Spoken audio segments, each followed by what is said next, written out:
They did not ask you if you wanted it. They did not warn you it would wear out parts faster. They just put it in, called it a fuel-saving feature, and moved on. And right now, if you own a truck built after 2019, there is a very good chance this system is running every single time you stop at a red light, every time you pull into a job site, every time you sit in a drive-thru. It is called Auto Start Stop, and the way it was sold to you and the way it actually works inside your engine are two completely different stories. Here is what the window sticker will never tell you. Every time your engine shuts off at a stoplight and restarts 30 seconds later, it is not a clean, warm restart. It is a cold start. Not cold like a January morning in Minnesota, but cold in the way that matters most inside an engine. The oil has drained back down. The bearing surfaces are not fully pressurized. The cylinder walls are running thinner on lubrication than they should be for a power stroke.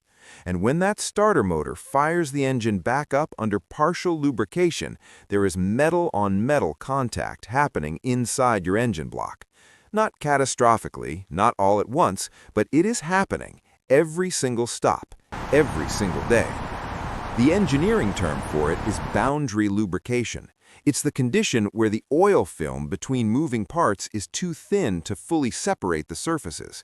Wear accelerates. Not dramatically at first, gradually. The kind of wear that doesn't show up until you have 60 or 70,000 miles on the engine and your mechanic pulls it apart and tells you the mains look like they lived a hard life. And by then, the truck is out of warranty, and the manufacturer will tell you it was just normal wear, and they won't be technically lying. Now, the automakers are not stupid. They know this is a problem. That's why newer vehicles with start-stop systems use what the industry calls enhanced-duty starters. They're beefier. They're rated for far more cycles than a traditional starter motor, because a traditional starter was never designed to crank your engine 40 or 50 times a day. It was designed for one cold start in the morning and maybe a handful of restarts throughout the day. Enhanced starters handle more abuse, but they still wear out.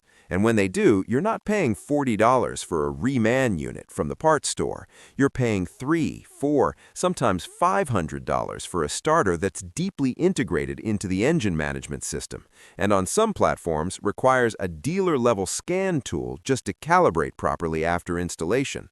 That's not a coincidence. What they don't tell you is that the fuel savings this system actually delivers are almost embarrassingly small in real-world conditions. The EPA test cycles that generate the fuel economy numbers on the window sticker include prolonged idle situations that inflate the benefit of start-stop. In real American driving, highways, work sites, towing, hauling, long commutes, the real-world fuel economy gain from start-stop is somewhere between 2 and 4% on a good day. Sometimes less, sometimes nothing.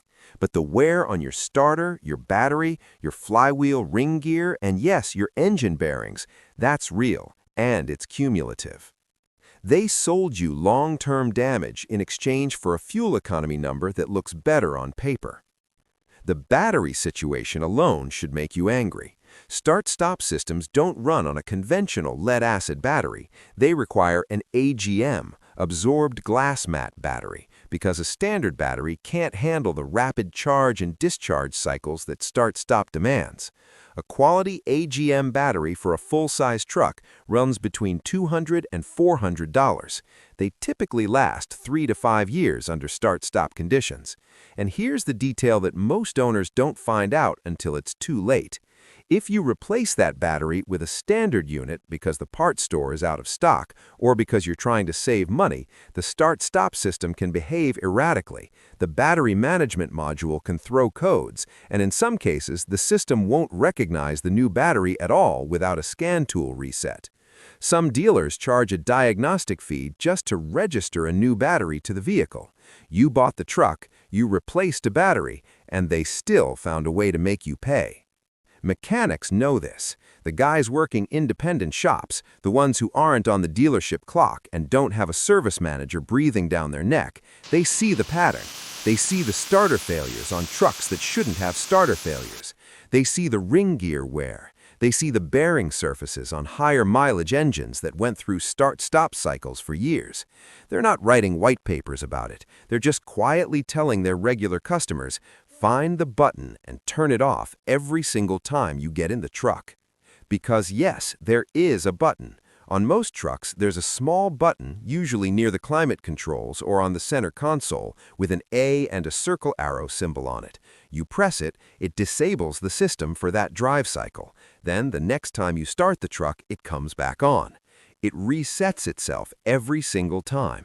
And that's not a design flaw, that's a design choice. They made it inconvenient to keep it off because the system exists to generate a specific fuel economy number, not to serve you. Some owners wire in a simple relay that holds the button in the off position permanently. It's a real solution. It costs almost nothing. It keeps the system defeated every time you start the truck. Mechanics in the right to repair community have been sharing the wiring diagrams for years. The automakers are aware of it. They haven't gone out of their way to block it yet. But the newer the truck, the more software-dependent these systems become, and the harder it will be to defeat them without risking a check engine light or a conflict with another module. That's where this is heading. The long-term trajectory is clear. These systems get deeper into the software stack with each model year. What you can defeat with a relay in a 2020 may require a calibration file in a 2025. And calibration files are not available to independent mechanics. They live on dealer servers behind subscriptions and manufacturer agreements that independent shops can't access. The right to repair movement has been fighting this exact battle at the state and federal level, and the automakers have spent serious money lobbying against it.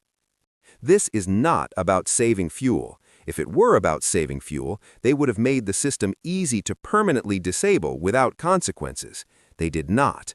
This is about meeting federal emissions and fuel economy targets without redesigning the engine. Start-stop is a software patch to a regulatory problem, and you're the one paying for it, in starter motors, in bearing wear, in battery replacements, and dealership scan fees. The guys driving 2000s-era trucks with carbureted or early fuel-injected engines don't have this problem. A 5.9 Cummins doesn't reset itself every morning. A 7.3 Power Stroke doesn't require a battery registration. An older mechanical diesel doesn't have a start-stop module, a battery management controller, or an enhanced duty starter that costs $500 to replace. Those engines start when you tell them to. They stop when you tell them to. And the only system managing that process is the key in your hand. That's not nostalgia. That's engineering that respects ownership. So here's the question I want you to answer in the comments. Does your truck have start-stop and have you defeated it, or are you still letting it run every single time? Drop your setup, your year and model, and whether you found a fix, because there are people watching this right now trying to figure out exactly what you already figured out. If you want more videos like this, the ones that explain what's actually happening inside your truck, what the dealerships aren't telling you, and why the older rigs keep holding their value, hit subscribe. This channel exists for the people who work on their own trucks and want to keep it that way.